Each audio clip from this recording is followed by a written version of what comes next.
Shalom, selamat pagi Bapak Ibu semuanya.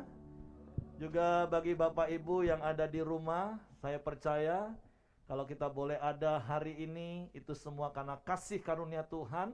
Dan biarlah kita terus hidup di dalam kasih karunia Tuhan, amin. Nah, kita bersyukur hari ini kita boleh bersekutu bersama-sama, kita berkumpul di dalam nama Tuhan. Dan Tuhan hadir dimanapun kita berada, baik Bapak Ibu yang ada di tempat ini, bahkan Bapak Ibu yang ada di rumah. Nah, sekali lagi hari ini kita sama-sama merayakan hari kenaikan Yesus ke surga 2000 tahun yang lalu. Dan kita mau belajar kebenaran firman Tuhan hari ini. Kita akan baca Alkitab kita di dalam Kisah Para Rasul, pasalnya yang pertama dan ayatnya yang pertama sampai ayatnya yang ke-11. Ayat demi ayat kita akan baca dan kita akan kupas dan kita akan belajar bersama-sama dari ayat-ayat ini.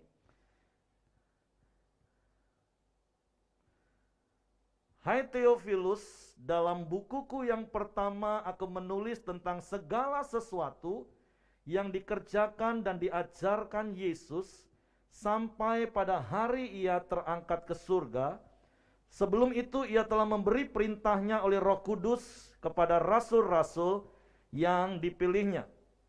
Jadi kisah para rasul ini ditulis oleh orang yang sama yang menulis Injil Lukas, yaitu seorang tabib yang bernama Lukas yang menulis surat kepada Theophilus sahabatnya. Baik itu yang kita kenal dengan Injil Lukas, bagaimana di dalam Injil Lukas dikisahkan apa yang dikerjakan dan diajarkan oleh Yesus. Nah, kemudian ini surat yang kedua oleh tabib Lukas kepada Theophilus sahabatnya, dan dia menceritakan apa yang dikerjakan oleh para rasul kemudian. Nah, jadi kalau bicara tentang buku yang pertama itu merujuk kepada Injil Lukas ya Bapak Ibu ya. Jadi ditulis oleh tabib Lukas dan ditujukan kepada Theophilus. Nah, ayat yang ketiga dikatakan kepada mereka ia menunjukkan dirinya setelah penderitaannya selesai, dan dengan banyak tanda ia membuktikan bahwa ia hidup. Sebab selama 40 hari ia berulang-ulang menampakkan diri dan berbicara kepada mereka tentang kerajaan Allah. Apakah bisa dari sini atau dari sana? Nggak mau? Bantu aja di situ. Oke, udah slide yang ketiga. Nah, bicara tentang dengan banyak tanda Yesus membuktikan bahwa dia hidup. Kenapa Bapak Ibu? Kalau kita baca di dalam Injil Matius pasal yang ke-28 ayat yang ke-12 sampai ayatnya yang ke-15, saya akan bacakan. Saya percaya ayat-ayat ini sudah sering kita baca, ayat-ayat ini sudah sering kita dengar. Matius pasal 28 ayat 12, dan firman Tuhan berkata gini, dan sesudah berunding dengan tua-tua mereka mengambil keputusan, lalu memberikan sejumlah besar uang kepada serdadu-serdadu itu, dan berkata, kamu harus mengatakan bahwa murid-muridnya datang malam-malam dan mencurinya ketika kamu sedang tidur. Dan apabila hal itu kedengaran oleh wali negeri, kami akan berbicara dengan dia sehingga kamu tidak beroleh kesulitan apa-apa. Mereka menerima uang itu dan berbuat seperti yang dipesankan kepada mereka, dan cerita ini tersiar di antara orang Yahudi sampai sekarang ini. Nah, jadi Bapak Ibu kalau bicara tentang hoax, itu nggak usah heran Bapak Ibu. Ternyata 2000 tahun yang lalu yang namanya hoax itu juga sudah biasa. Makanya yuk kita belajar hidup itu bijak, menyaring semua informasi dengan benar, dan kita mengevaluasi, menganalisa, mengobservasi, dan kita membuat sebuah keputusan dari pilihan. Ini berita benar atau enggak?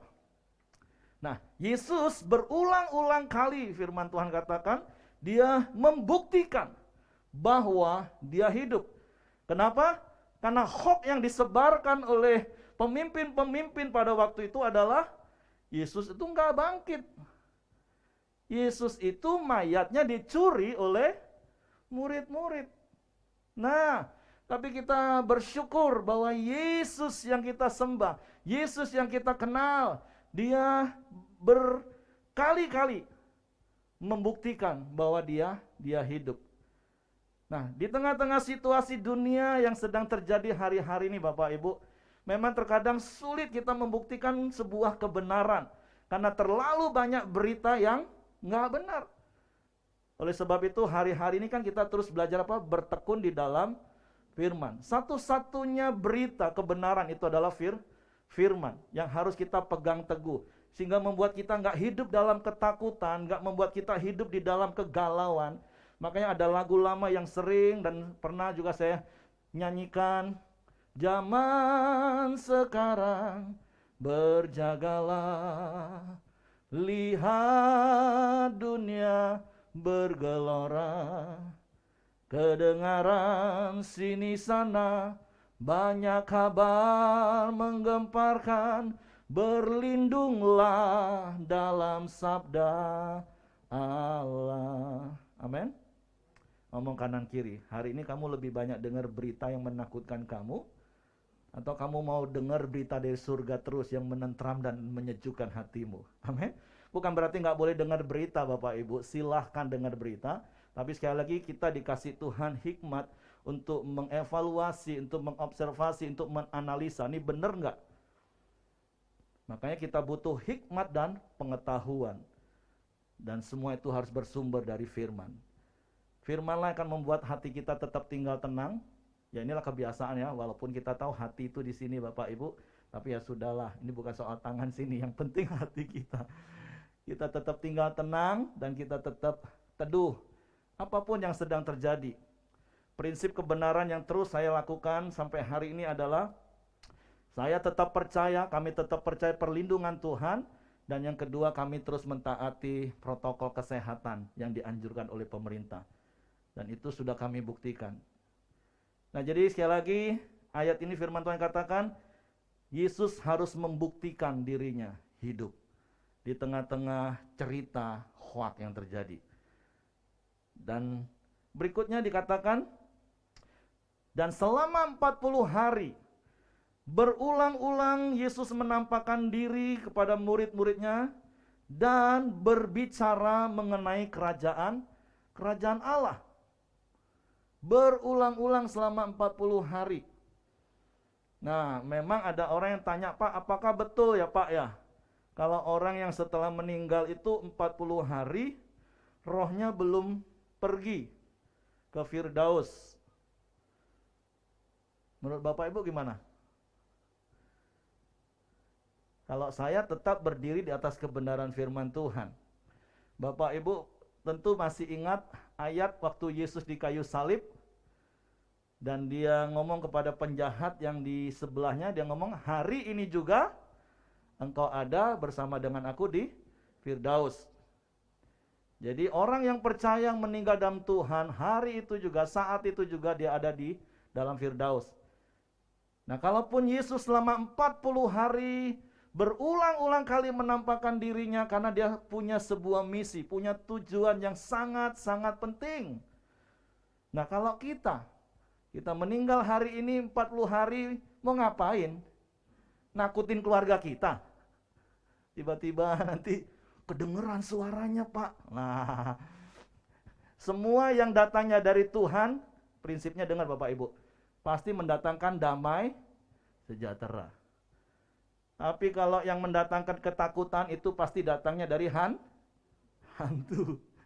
Jadi nggak usah percaya, oh orang sudah meninggal 40 hari Pak katanya. Itu kan katanya. Kata firman Tuhan apa? Hari ini juga engkau ada bersama dengan aku di Firdaus. Ya terlepas silahkanlah ya, semua orang kan punya keyakinan.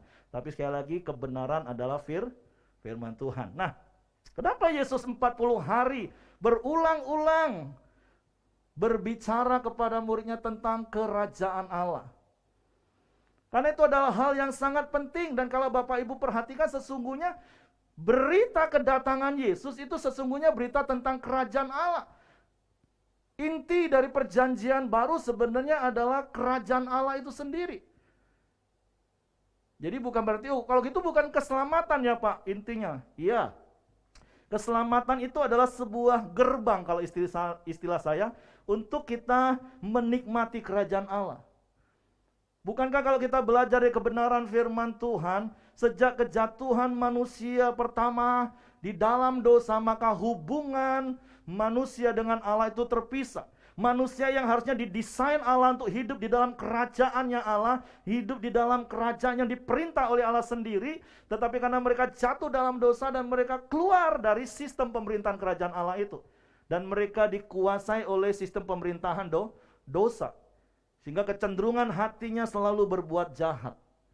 Nah, tapi Yesus katakan apa? Di dalam Yohanes 10 ayat 10, iblis datang itu hanya untuk membunuh, mencuri, dan membinasakan. Tetapi Yesus datang untuk memberikan hidup yang berkelimpahan. Memberikan zoe, memulihkan keadaan kita. Untuk kita kembali lagi hidup di dalam kerajaan Allah.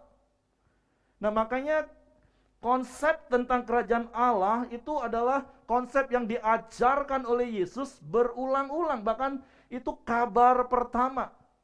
Ketika Yesus memulai pelayanannya di dalam Matius pasal yang keempat, ayat 17, sejak waktu itulah Yesus memberitakan apa? Bertobatlah, sebab kerajaan surga sudah dekat. Bahkan di dalam Matius pasal 12 ayat 28 di situ katakan, tetapi jika aku mengusir setan dengan kuasa Roh Allah, maka sesungguhnya kerajaan Allah sudah datang kepadamu. Nah, Bapak Ibu, saya berharap Bapak Ibu masih ingat khotbah saya dari Matius 6 ayat 10 tentang kerajaan Allah. Kita nggak usah dibingungkan dengan istilah kerajaan Allah dan kerajaan surga. Itu bukan dua hal yang berbeda, itu dua hal yang sama. Mempunyai terminologi yang sama. Sama seperti kalau yang saya tulis di bawah, Presiden Jokowi sama nggak dengan Presiden Indonesia, Bapak Ibu? Sama. Itu bicara tentang sistem pemerintahan negara kita saat ini diperintah oleh Bapak Jokowi. Nah, teritorialnya itu adalah Indonesia. Nah, begitu juga dengan yang namanya kerajaan Allah dan kerajaan surga. Jadi nggak usah bingung. Jadi sekali lagi, Bapak Ibu boleh dengar lagi khotbah tentang Matius 6 ayat 10. Datanglah kerajaanmu dan jadilah kehendakmu di bumi seperti di surga. Ini bukan bicara tentang tempat. Makanya kalau Bapak Ibu masih ingat khotbah saya tentang Matius 6 ayat 10 katakan, kalau ditanya di mana sih kerajaan Allah, di mana kerajaan surga, Bapak Ibu? Di mana kata namanya? Ada yang tahu? Kalau para tentara kita pernah di instrumen ditanya, di mana Yesus? Di hati, di mana? Sini, sini, sini. Wah, kalau ditanya kerajaan Allah, kerajaan surga di mana? Sini, sini, sini. Tanya kanan kiri. Benar nggak kerajaan surga, kerajaan Allah ada dalam hidupmu? Amin. Tuhan mau hidup kita itu hidup dalam kerajaan. Jadi bicara tentang surga itu bukan nanti seperti saya khotbahkan di waktu itu. Karena memang dari kecil kita sudah diajarkan gitu. Di surga nanti. Seakan-akan surga itu nanti. Surga itu sekarang. Karena ayat Matius 6 ayat 10 katakan dengan jelas, datanglah kerajaanmu, jadilah kehendakmu di bumi seperti di surga. Allah kita roh yang tidak dibatasi oleh ruang dan waktu. Selama hidup kita dideklar, diproklamirkan bahwa Tuhan yang memerintah dalam hidup kita. Artinya Tuhan berkerajaan dalam hidup kita. Kalau kita declare semua kehendak Tuhan yang jadi dalam hidupku, maka kita akan menikmati kerajaan surga dalam hidup kita. Amin. Dan itulah mengapa Yesus berulang-ulang kali mengajarkan kepada muridnya, bahkan sampai setelah dia bangkit sebelum naik ke surga, berulang-ulang kali Yesus memberitakan tentang kerajaan Allah. Bahkan kalau nanti Bapak Ibu baca di ayat berikutnya, sampai saat itu pun di ayat yang ke-6, maka bertanyalah mereka yang berkumpul di situ, Tuhan, maukah engkau pada masa ini memulihkan kerajaan bagi Israel? Aduh, memang nih murid, kalau saya jadi Yesus, gua jitak loh ya. Bayangin 3,5 tahun aku sudah ngomong tentang kerajaan Allah, kerajaan surga. Terus ini udah 40 hari nih. Aku sudah ngomongin terus berulang-ulang tentang kerajaan Allah. Masih juga tanya, Tuhan, maukah Engkau memulihkan bagi kami kerajaan Israel? Kenapa? Karena mindset yang ada di orang Israel hari itu, mereka menanti-nantikan Mesias, yaitu Sang Pembebas. Dan mereka berpikir itu adalah Yesus. Dan mindset kerajaan yang ada di dalam mereka itu adalah kerajaan dunia. Mereka mau Yesus menjadi raja atas hidup mereka, dan Yesus membawa mereka terbebas dari penjajahan Roma. Terlalu kecil kalau Tuhan harus turun ke dalam dunia hanya membebaskan bangsa Israel keluar dari penjajahan Roma. Yesus datang ke dalam dunia mau membebaskan semua manusia ciptaannya untuk keluar dari penjajahan kerajaan iblis. Amin. Tapi itu tadi, mindset murid-murid itu harus dirubah. Kalau Bapak Ibu ingat kisah tentang Kleopas di dalam Injil Lukas pasalnya ke-24, bagaimana ketika mereka kecewa, ketika mereka putus asa dan mereka pulang kampung. Bersyukur zaman itu nggak ada larangan pulang kampung, dan saya bersyukur jemaat di sini taat, nggak ada yang mudik ya. Stay at home, di rumah saja, nikmati kebersamaan bersama dengan keluarga hari ini. Mereka pulang dengan kekecewaan. Ketika Yesus jalan bersama-sama dengan mereka, mereka juga nggak sadar, mereka nggak tahu bahwa itu Yesus. Dan ketika mereka ditanya, kenapa mukamu muram? Mereka berkata seperti ini, emang kamu orang baru hari-hari ini? Kamu nggak dengar berita yang sedang heboh hari-hari ini? Yesus yang kami kira Dia akan membebaskan kami dari jajahan Romawi. Tapi 3 hari yang lalu Dia disalibkan dan mati. Katanya sih Dia bangkit. Tapi ini sudah 3 hari. Akhirnya ketika Yesus terus berjalan, sekali lagi untung Yesus itu baik Bapak Ibu ya. Kalau saya waktu itu langsung saya gampar mungkin. Oi, aku nih tak tengok apa kau. Nah sering kali Bapak Ibu, dalam hidup ini ada selaput yang menutupi mata kita. Ketakutan, kecemasan. Sehingga seakan-akan Tuhan itu jauh.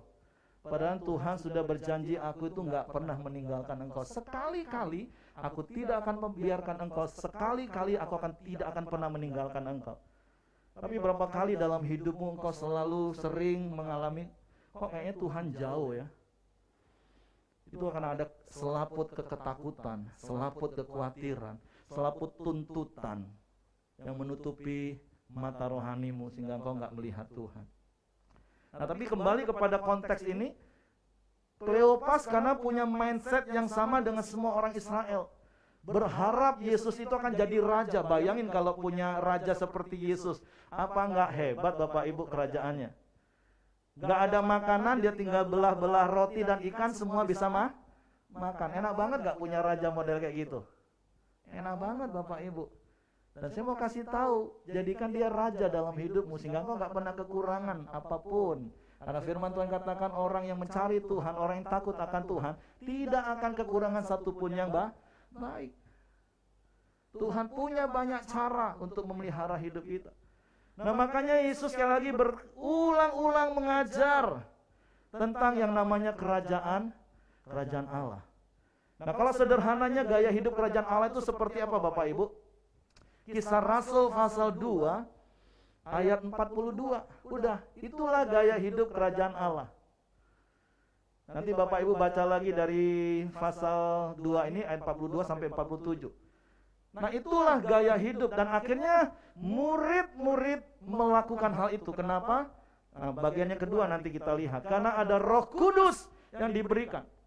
Karena sekali lagi sampai ayat yang ke-6 tadi, Yesus sudah ngomong sepanjang 3,5 tahun pelayanan tentang kerajaan Allah. Ditambah 40 hari setelah kebangkitannya, murid-murid juga belum ngeh.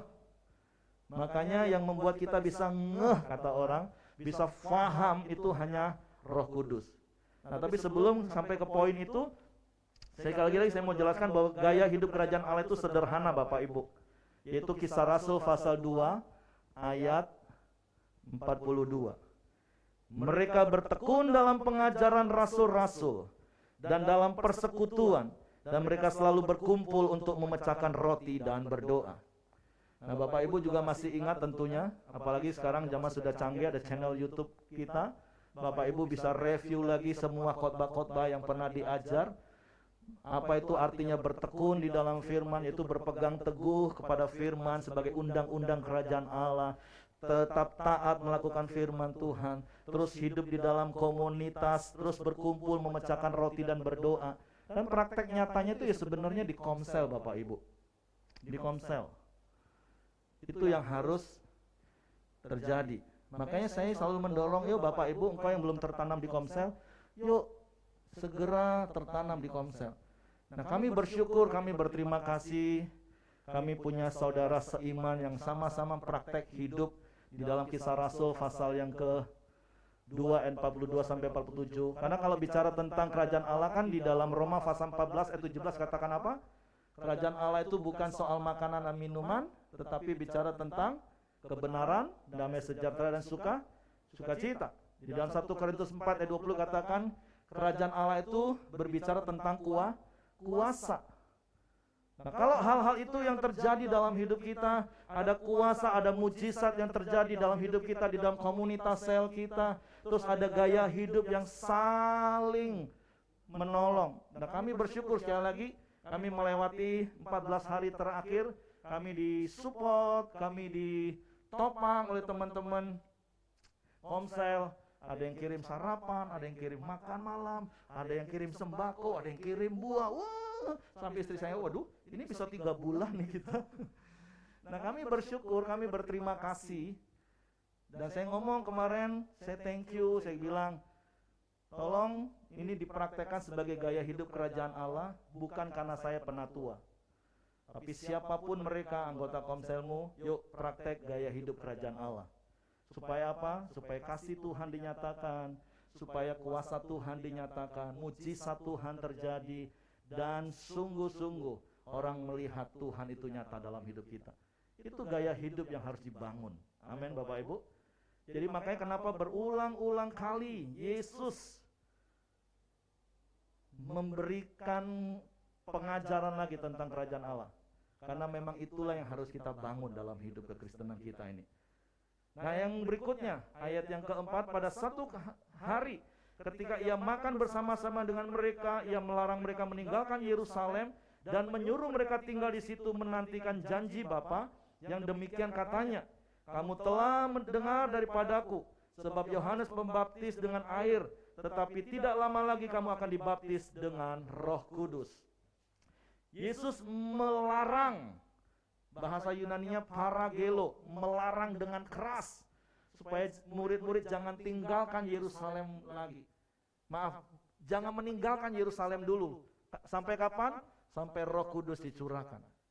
Nah, jadi kita bersyukur, kita berterima kasih, karena akhirnya ketika Kisah Rasul pasal 2, murid-murid dipenuhi dengan Roh Kudus, maka sejak saat itulah mereka benar-benar semakin faham. Karena Paulus pernah tulis kepada jemaat Korintus pasal 1 Korintus 2 kalau nggak salah, siapa yang bisa memahami tentang Allah selain Roh Allah itu sendiri?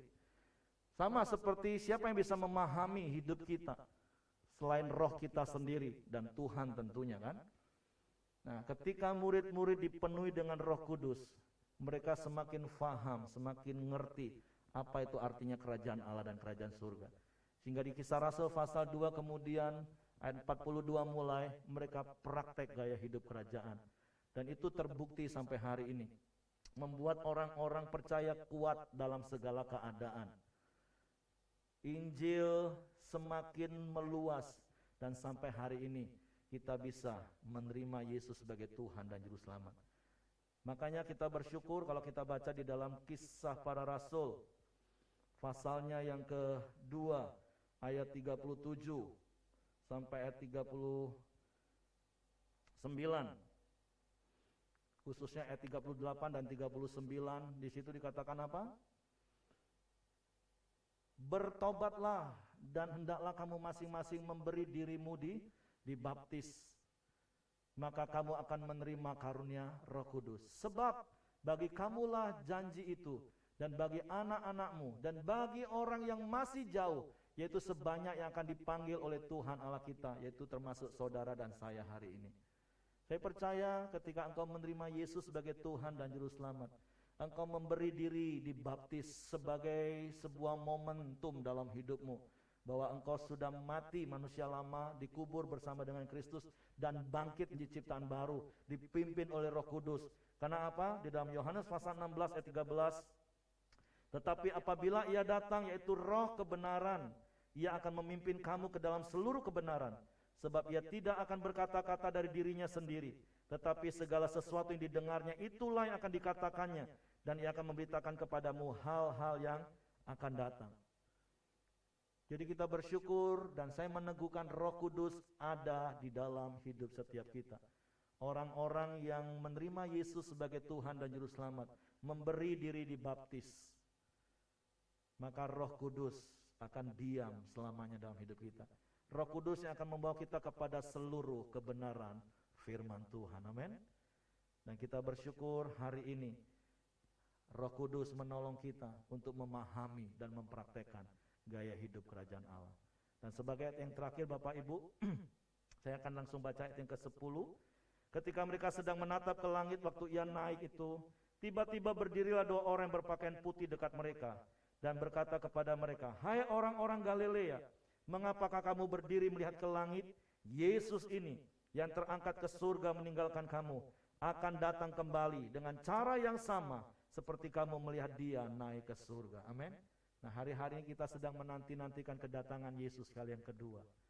Dan biarlah firman Tuhan di dalam Wahyu katakan, orang-orang yang bertekun menanti-nantikan kedatangannya, Tuhan berjanji akan dilindungi sekalipun ada banyak pencobaan yang terjadi di muka bumi. Amin. Jadi pagi hari ini Bapak Ibu, biarlah kebenaran firman Tuhan ini meneguhkan kita untuk kita terus iring kepada Tuhan. Yang pertama, kita punya Tuhan yang hidup. Dia punya Tuhan yang bisa melakukan banyak tanda-tanda mujizat dalam hidup kita. Dan hiduplah di dalam kerajaan Allah, kerajaan surga. Bukan nanti, tapi sekarang. Di dalam pimpinan tuntunan Roh Kudus. Di dalam hidup, di dalam komunitas sel. Untuk membuktikan bahwa kasih dan kuasa Tuhan itu nyata. Supaya apa? Supaya banyak orang-orang datang kepada Tuhan. Dan yang terakhir, yuk mari bertekun menantikan kedatangan Yesus kali yang kedua yang sudah tidak lama lagi. Mari kita tundukkan kepala, kita berdoa. Bapa, kami bersyukur, berterima kasih kepadamu. Biarlah kebenaran firman-Mu meneguhkan hati kami. Sungguh Yesus, Engkau Tuhan yang hidup. Ya, Engkau pernah mati di kayu salib, mencurahkan darah-Mu menebus hidup kami. Tapi kemudian Engkau bangkit dan Engkau naik ke surga. Dan kami bersyukur Engkau berikan Roh Kudus-Mu bagi kami. Roh Kudus yang akan membawa kami kepada seluruh kebenaran firman-Mu. Sehingga kami boleh hidup di dalam kerajaan-Mu. Sekalipun kami masih ada di dalam dunia, tapi kami tidak hidup dengan cara-cara dunia, tapi kami hidup dengan cara-cara kerajaan-Mu. Sehingga kami mengalami kuasa kerajaan-Mu nyata dalam hidup kami. Kami mengalami damai sejahtera, kami mengalami sukacita, sekalipun sekeliling kami sedang bergelora hari-hari ini. Dan kami percaya kami tidak akan kekurangan satupun yang baik, karena Engkau Tuhan yang hidup dan berkuasa. Kami bersyukur pagi hari ini buat kebenaran firman-Mu, dan biarlah kebenaran-Mu memerdekakan kami. Di dalam nama Yesus Tuhan kami mengucap syukur. Haleluya. Amin. Oke, selanjutnya saya serahkan kepada Hengki.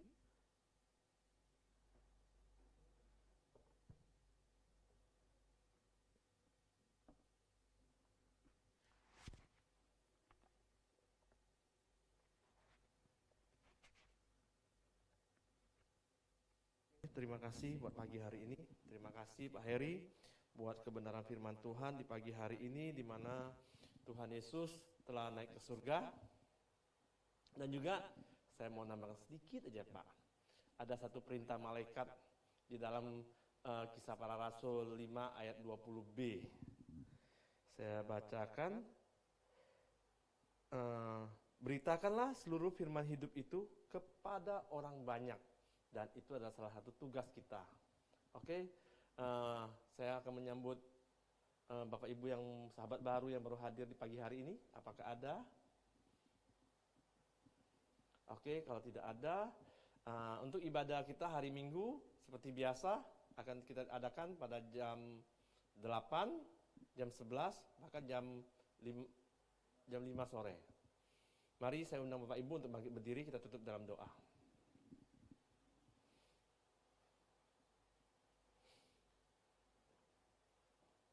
Bapa yang baik, kami bersyukur kepadamu ya Tuhan. Kami percaya bahwa karya salib-Mu telah menanggung setiap segala dosa-dosa kami ya Tuhan. Dan juga kami percaya Engkau hidup dan Engkau telah bangkit, di mana hari ini Tuhan Engkau telah naik ke surga untuk menyediakan tempat buat setiap kami Tuhan. Dan juga akan memberikan kepada kami mahkota kehidupan Tuhan, supaya kami memerintah bersama dengan Engkau di dalam kerajaan-Mu di muka bumi ini ya Tuhan. Kami percaya Tuhan bahwa kami terus Tuhan, ada Roh-Mu yang terus menguatkan kami, yang terus menuntun setiap langkah kami Tuhan, terus membawa kami lebih lagi di dalam Engkau ya Bapa. Terima kasih ya Tuhan buat setiap kami di pagi hari ini yang telah mengikuti ibadah kenaikan Engkau ya Bapa. Biarlah Tuhan Yesus yang sendiri yang selalu memberkati setiap kami Tuhan, baik yang ada di tempat ini, baik yang secara online di rumah Tuhan, Tuhan juga memberkati ya Bapa.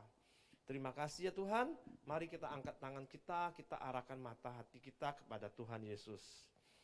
Tuhan menyinari engkau dengan wajah-Nya dan memberikan engkau kasih karunia. Tuhan menghadapkan wajah-Nya kepadamu dan memberikan engkau damai sejahtera. Pulanglah, bawalah berkat sukacita dari Allah Bapa kita di dalam nama Tuhan Yesus Kristus dan juga persekutuan yang mahanis dengan Roh Kudus. Mulai dari pagi hari ini sampai selama-lamanya. Kita yang sudah menerima berkat sama-sama katakan, amin. Sekian, Tuhan Yesus memberkati.